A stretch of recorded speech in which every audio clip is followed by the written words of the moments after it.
નમસ્કાર, દૂરદર્શન સમાચારમાં આપનું સ્વાગત છે। શરૂઆત કરીએ મુખ્ય સમાચારથી। ઉત્તર પ્રદેશ અને ઉત્તરાખંડમાં ચૂંટણી પ્રચાર વેગમાં। અલીગઢમાં પ્રધાનમંત્રીએ યુપીમાં સત્તા પરિવર્તનનો વ્યક્ત કર્યો વિશ્વાસ। વીજળી, કાનૂન અને સડક વિકાસનું આપ્યું વચન। આજે પણ વિવિધ પક્ષોના દિગ્ગજો દ્વારા વ્યાપક પ્રચાર।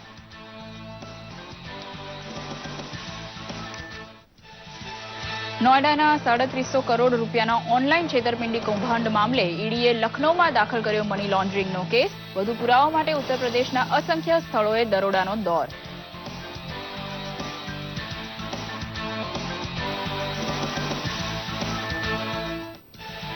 કેન્દ્રીય મંત્રી સુરેશ પ્રભુ અને પુરુષોત્તમ રૂપાલાની ઉપસ્થિતિમાં ભાવનગર અને અમદાવાદ બાદ સુરતમાં યોજાયો ગુજરાતનો ત્રીજો ડિજિટલ મેળો। ડિજિટલ વોલેટ અને ઇન્ટરનેટ બેન્કિંગના ફાયદાઓ અંગે લોકોને અપાઈ સમજ।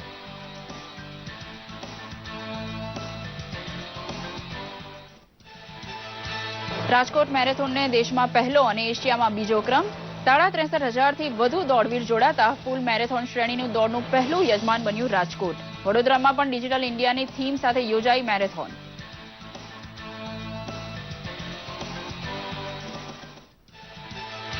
દેશના કોઈપણ ખૂણે પડેલી ખેલકૂદ પ્રતિભાને શોધી કાઢી તેને ઝળકવાનો અવસર આપતા ખાસ પોર્ટલ શરૂ કરશે મોદી સરકાર। વડોદરા ખાતે આવેલા ખેલકૂદ મંત્રી વિજય ગોયલ દ્વારા પ્રતિભા શોધ માટે ડિજિટલ પ્લેટફોર્મનો ઉપયોગ શરૂ કરવા કરી જાહેરાત। ઉનાઈથી અંબાજી વચ્ચે યોજાનાર આદિવાસી અધિકાર યાત્રા માટે ગુજરાત ભાજપમાં છવાયો છે આયોજનનો ધમધમાટ। આદિવાસી પટ્ટીનું દરેક ગામમાં જેનો પડાવ બનવાનું છે તેવી યાત્રાના સંકલન માટે અંબાજી અને વડોદરામાં યોજાઈ બેઠક। સમાચાર વિગતવાર જોઈએ। ઉત્તર પ્રદેશ તથા ઉત્તરાખંડમાં ચૂંટણી પ્રચાર પરાકાષ્ઠાએ પહોંચ્યો છે। તમામ રાજકીય દળો ચૂંટણી પ્રચાર માટે વિવિધ રેલીઓ તથા સભાઓ પણ યોજી રહ્યા છે। આજે પણ ઠેર ઠેર ચૂંટણી સભાઓનું આયોજન કરવામાં આવ્યું છે। ચૂંટણી પ્રચાર માટે ગઈકાલે પ્રધાનમંત્રી નરેન્દ્ર મોદી પણ અલીગઢ પહોંચ્યા હતા, જ્યાં તેમણે અખિલેશ યાદવ તથા કોંગ્રેસને આડે હાથ લીધી હતી અને વિકાસનો અર્થ સમજાવ્યો હતો। પ્રધાનમંત્રીએ જણાવ્યું હતું કે વીજળી, કાયદા વ્યવસ્થા અને રસ્તાઓ આ ત્રણેયની યોગ્ય સગવડ હોય ત્યારે જ વિકાસ થયો ગણાય। ભાજપા અધ્યક્ષ અમિત શાહે પણ ઉત્તર પ્રદેશમાં 3 ચૂંટણી રેલીને સંબોધિત કરી હતી। ગૃહમંત્રી રાજનાથસિંહ આજે ફિરોઝાબાદ, મથુરા તથા બુલંદ શહેરમાં ચૂંટણી અભિયાનને આગળ વધારશે।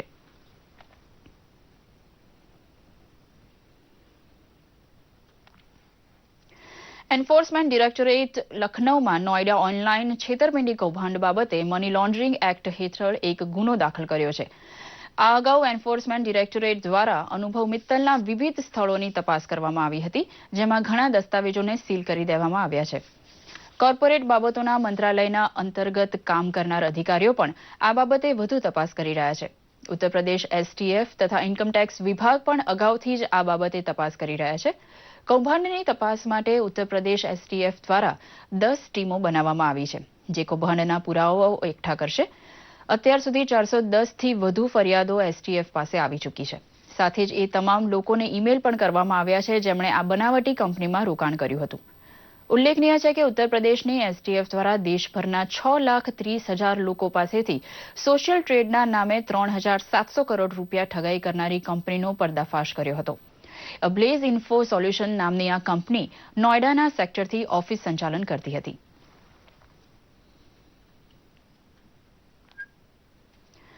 ગુજરાતમાં ભાવનગર અને અમદાવાદ બાદ ત્રીજો ડિજિટલ મેળો સુરતમાં યોજાઈ ગયો। ડિજિટલ મેળાને ખુલ્લો મૂકવા માટે કેન્દ્રીય મંત્રી સુરેશ પ્રભુ તથા પુરુષોત્તમ રૂપાલા હાજર રહ્યા હતા। રોકડની લેવડ દેવડની ડિજિટલ વિકલ્પ, જ્યાં આમ આદમીને શીખવા મળે તેવી વ્યવસ્થા સાંસદ CR પાટીલ અને દર્શનાબેન જરદોશની જહેમતથી ઉઠાવાઈ હતી।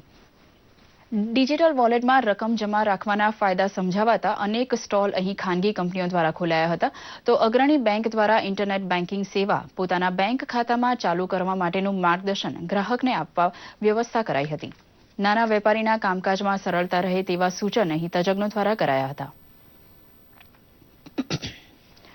કેન્દ્રીય યુવા બાબતો અને રમતગમત રાજ્યમંત્રી શ્રી વિજય ગોયલે ગાંધીનગર ખાતે દિવ્યાંગ રમતવીરો માટેના દેશના સૌપ્રથમ સેન્ટર ઓફ એક્સલન્સનું ખાતમુહૂર્ત કર્યું હતું।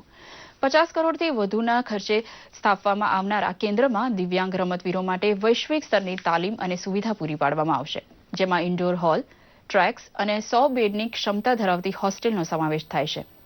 મંત્રીશ્રીએ પત્રકારોને જણાવ્યું હતું કે પ્રધાનમંત્રી શ્રી નરેન્દ્ર મોદીના વિઝન મુજબ રમતગમત મંત્રાલયે એક ટાસ્ક ફોર્સની રચના કરી છે જે 2020ના ઓલિમ્પિક્સ માટે રમતવીરોની પસંદગી કરશે અને તેમને તાલીમ આપશે. ये सेंटर हमारे को बहुत ही सहयोग करेगा. दूसरा, गांधीनगर में ही जो हमारा स्पोर्ट्स अथॉरिटी का सेंटर है STC, उसमें भी हमने ये सुविधा मुहैया कराई है कि ताकि जो पैरा गेम्स के खिलाड़ी हैं वे 12 साल की उम्र से ही यहाँ पर रहकर सबसे अच्छी ट्रेनिंग ले सकेंगे. तो पैरा गेम्स के एरिया में, पैरा गेम्स के क्षेत्र में ये हमारी बहुत बड़ी उपलब्धि है. जिसको हमने कहा था उसको हम पूरा करने का पूरा प्रयत्न कर रहे हैं.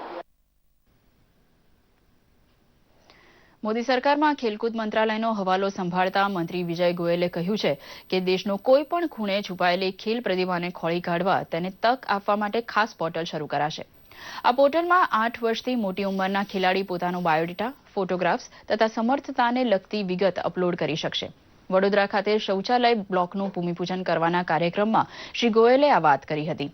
વડોદરા મેરેથોનમાં ડિજિટલ ભારતનો પ્રચાર વણી લેવાની પહેલની પ્રશંસા કરતા તેમણે કહ્યું હતું કે નેશનલ મેરેથોન ડે ઉજવાય તેવો નિર્ણય લેવાનો સમય હવે પાકી ગયો છે. વડોદરામાં સામાજિક ઉજવણીની પહેલ કરવા બદલ સાંસદ રંજનબેન ભટ્ટની તેમણે પ્રશંસા કરી હતી.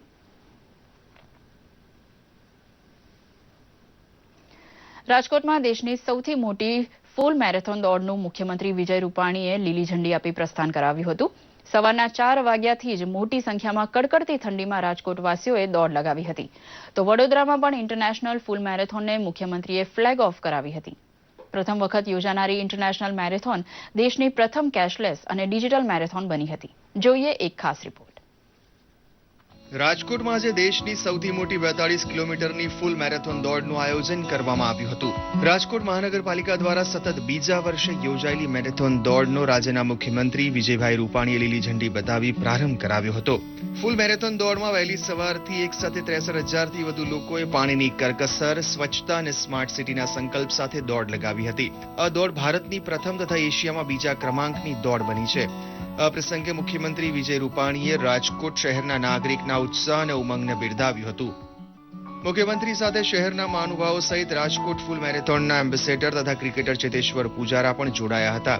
41 કિલોમીટર, 21 અને 10 કિલોમીટર ઉપરાંત દિવ્યાંગ તથા સિનિયર સિટીઝન કેટેગરીની મેરેથોન પણ યોજાઈ હતી. તો આ પ્રસંગે દોડવીરો માટે એનર્જી ડ્રિંક્સ અને ફિઝિયોથેરાપિસ્ટની પણ ખાસ વ્યવસ્થા કરાઈ હતી. મેરેથોનના પ્રારંભે રેસકોર્સનું મેદાન દોડવીરોથી છલકાઈ ગયું હતું. સંસ્કાર નગરી વડોદરામાં પણ ઇન્ટરનેશનલ મેરેથોન 2017ના મુખ્યમંત્રી વિજય રૂપાણી તથા કેન્દ્રીય ખેલ મંત્રી વિજય ગોયલે પ્રસ્થાન કરાવ્યું હતું. શહેરના નવલખી મેદાન ખાતેથી સ્વચ્છ ભારત, ડિજિટલ ઇન્ડિયા અને કેશલેસ ઇન્ડિયાના પ્રધાનમંત્રીના દેશ ઘડતરના સંકલ્પો સાથે મોટી સંખ્યામાં શહેરીજનોએ મેરેથોનમાં જોડાયા હતા. આ વખતે વડોદરા મેરેથોન ટીમ દ્વારા પ્રથમવાર ફૂલ મેરેથોન યોજાઈ હતી, જેમાં 4,000 અને અન્ય શ્રેણીઓમાં મળીને કુલ 72,000થી વધુ ધાવકોએ મેરેથોનમાં જોડાઈને અપરંપાર ઉત્સાહના દર્શન કરાવ્યા હતા. કેન્દ્રીય ખેલ મંત્રી વિજયકુમાર ગોયલે પ્રથમવાર વડોદરામાં ફૂલ મેરેથોન યોજાઈ અને તેના સાક્ષી બનવાનો અવસર મળ્યો તે માટે આનંદની લાગણી વ્યક્ત કરી હતી. તો ક્રિકેટર પઠાણ બંધુઓ સહિત વડોદરાના વિવિધ રમતોના નામાંકિત ખેલાડીઓને આ પ્રસંગે સન્માનવામાં આવ્યા હતા. મહત્વનું છે કે સતત 6ઠી વખત વડોદરા મેરેથોન યોજવામાં આવી હતી. વર્ષ 2009થી વડોદરા મેરેથોનને રાજ્યના મુખ્યમંત્રી પ્રસ્થાન કરાવે છે, ત્યારે સ્થાપિત પરંપરાને વિજયભાઈ રૂપાણીએ આગળ ધપાવી દોડવીરોના ઉત્સાહમાં વધારો કર્યો હતો. બ્યુરો રિપોર્ટ, દૂરદર્શન સમાચાર, અમદાવાદ. ગુજરાત ભાજપની આદિવાસી અધિકાર યાત્રાનું સમાપન અંબાજીમાં 1 લાખ આદિવાસીની હાજરીમાં થવાનું હોવાથી બનાસકાંઠા ભાજપ દ્વારા તડામાર તૈયારી શરૂ થઈ ગઈ છે. પ્રદેશ મહામંત્રી કેસી પટેલ સંગઠનના વરિષ્ઠ હોદ્દેદારોને સાથે રાખી અંબાજી પહોંચ્યા હતા અને સ્થળ પસંદગીથી માંડી અન્ય તમામ વ્યવસ્થાની ગોઠવણ માટે અનેક સ્થળની ચકાસણી કરી હતી. આદિવાસી અધિકાર યાત્રાના સમાપનમાં રાષ્ટ્રીય પ્રમુખ અમિત શાહ હાજર રહેવાના હોવાથી કાર્યક્રમનું ફલક રાષ્ટ્રીય સ્તરની ઘટના જેટલું વિરાટ રાખવાની મહેનત સંગઠન દ્વારા થઈ રહી છે.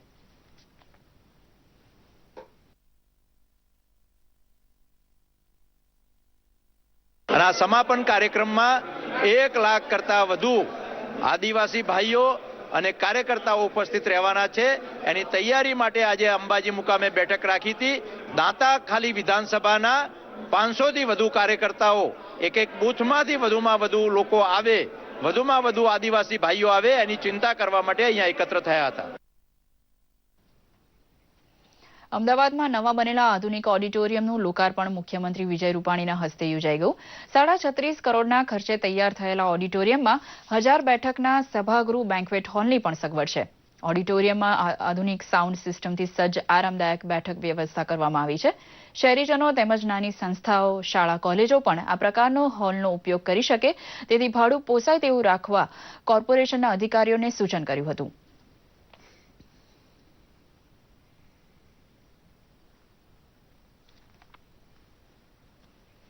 કેન્દ્રશાસિત પ્રદેશ દીવ દમણ જે ગુજરાત તથા અન્ય રાજ્યોના સહેલાણીઓ માટે આકર્ષણનું કેન્દ્ર રહ્યો છે તેને વિકસાવવા માટે અને આધુનિક સુવિધાઓથી સજ્જ કરવા માટે વહીવટીતંત્ર દ્વારા માસ્ટર પ્રોજેક્ટ તૈયાર કરવામાં આવ્યો છે. દીવ દમણ અને દાદરા નગર હવેલીના પ્રશાસક પ્રફુલ્લ પટેલે દીવની 4 દિવસની મુલાકાત લીધી હતી. દીવના વિકાસને વધુ વેગવંતો બનાવવા તેમણે અધિકારીઓને સૂચના આપી હતી. દીવનો પ્રખ્યાત પોર્ટુગીઝ ફોર્ટ જે સહેલાણીઓ માટે ખાસ આકર્ષણનું કેન્દ્ર છે તેમાં લાઇટિંગ અને સાઉન્ડ સિસ્ટમ ગોઠવવામાં આવશે. વધુમાં ચક્રતીર્થ બીચ તથા INS કુખરી મેમોરિયલને પણ સ્વચ્છ કરવામાં આવશે. ચક્રતીર્થ બીચ પાસે ચિલ્ડ્રન પાર્ક પણ બનાવવામાં આવશે. દીવ ખાતે બનેલા પોર્ટુગીઝ ચર્ચનું સમારકામ હાથ ધરાશે તથા ચર્ચની આસપાસના વિસ્તારોમાં બાગ બગીચાઓ વિકસાવવામાં આવશે. અમદાવાદ 2-વે ફ્લાઇટ શરૂ કરવા માટે પ્રશાસક પ્રફુલ્લ પટેલે એરપોર્ટ ઓથોરિટીઝના અધિકારીઓ સાથે પણ એક બેઠક યોજી હતી.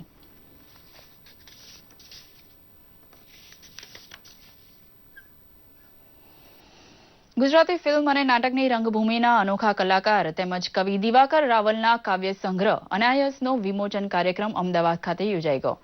કાવ્ય સંગ્રહની કવિતાઓને ધરતીના પેટાળમાંથી ફૂટતા ઝરણા સમાન ગણાવતા ગુજરાત સાહિત્ય પરિષદના પૂર્વ મહાપાત્રે હર્ષદ ત્રિવેદીએ જણાવ્યું હતું કે સૌ કોઈ કાવ્ય રસિકોને એક અલગારી રસનો આનંદ મળશે. કાર્યક્રમમાં સૂર સર્જક અંબરીશ પરીખ, ચારુબહેન પટેલ, ભરતસિંહ ઝાલા સહિતના અનેક અગ્રણી ગુજરાતી કલાકારો અને સાહિત્યકારો ઉપસ્થિત રહ્યા હતા.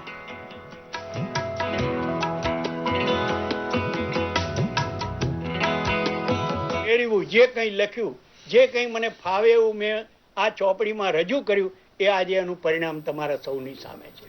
મારા જ લખેલા કાવ્યોમાંથી એક કાવ્ય મને બધા યાદ નથી રહેતા. આ મારી એક મુશ્કેલી ઉંમર થઈ એનું પણ કદાચ કારણ હોય, બીજું પણ કારણ, પણ બધા યાદ નથી રહેતા. પણ એક વાક્ય આના માટે હું કહીશ. એક મુક્તક છે મારું કે સ્પષ્ટ ઉત્તર જડે તો કહેજો, સ્પષ્ટ ઉત્તર જડે તો કહેજો ને પ્રવાહી પથ્થર જડે તો કહેજો. સ્પષ્ટ ઉત્તર જડે તો કહેજો ને પ્રવાહી પથ્થર જડે તો કહેજો. દયા, માયા, લાગણી બધું ઠીક, અરે આના જેવો જીવતો માણસ જડે તો કહેજો.